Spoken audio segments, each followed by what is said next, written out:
Hi everyone, welcome back. Today we're doing check if two string arrays are equivalent. So for this question, we were given two string arrays, word1 and word2, and we have to return true if these two arrays represent the same string and false otherwise. And a string is represented by an array if the arrays concatenated in order forms the string. So for example, if you have this list of strings, if we concatenate them, you get ABC. And similarly for word2, if we concatenate them together, we'll get ABC as well. For the second example, we concatenate ACB, getting ACB, and word2, after we concatenate all items in the list, we get ABC. As ACB is not equals to ABC, in this case we return false. And finally for example 3, if we concatenate ABC with D, D, E, F, G, we get A, B, C, D, D, E, F, G. And for word2 is a single item, so it's A, B, C, D, D, E, F, G. So word1 and word2, if we join them together, we will get the same string. So in this case, we'll return true. For this question, we have word1 and word2 ranging from length 1 to 10 to the power of 3. So each of these lists will have up to 10 to the power of 3 items, still quite lenient, and every single item, every single word inside the list would range from 1 to 10 to the power of 3 as well. And in this case, if we sum the length of word1 and word2, like word1 or word2, in this case, the final word that you get if you join all words together will be 10 to the power of 3. And in this case, word1 and word2, each item in both of these lists consists of lowercase letters. So there's no need for us to worry about uppercase letters in this case. So to solve this question, this is pretty straightforward if we use the join method. So the join method in this case is a method that allows us to specify a string as a delimiter, and we can pass in a list. So in this case, if let's say we pass in word1 equals to this,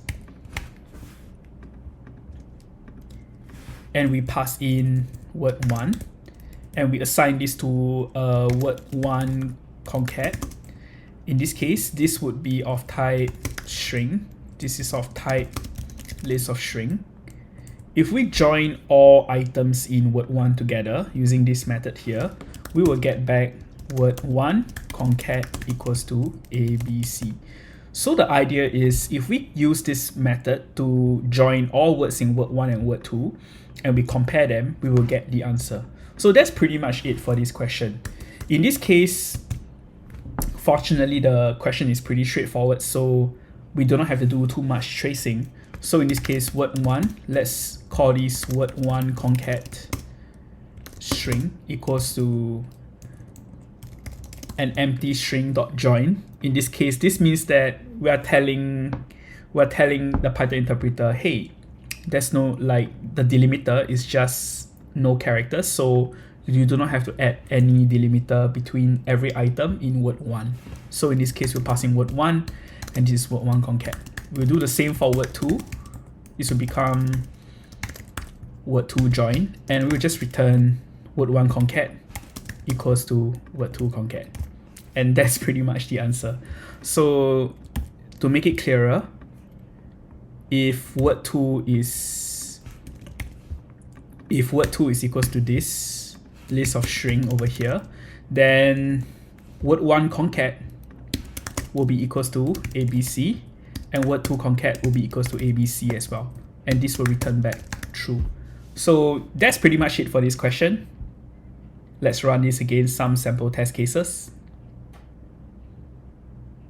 This passes the test case. Let's run this. And that's pretty much it. For the time complexity in this case, join would take on. Let's say n is the number of words in word1. So the length of word1. M is the number of words in word2. In this case, join, For the join method to combine all items in the list together, it would have to iterate through word1 once. So in this case, the time complexity here will be on. Similarly for word2, this will be om as well. So in this case, the final time complexity is on plus om. And for the space complexity, in this case, we are keeping a store of all characters in word1. So if we let let's say s1 to be number of total characters,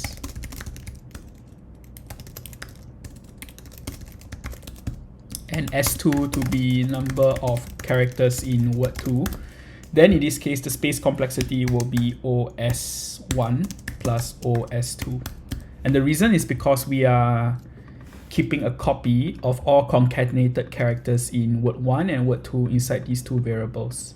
So that is why we are using os1 plus os2. So if you are to remove these two variables, that will still be the space complexity, because this copy will still be used in this expression over here on line 22. So that's pretty much it for this question. I hope this still was useful. If you find this useful, please give us a like and subscribe, and we will see you in the next video.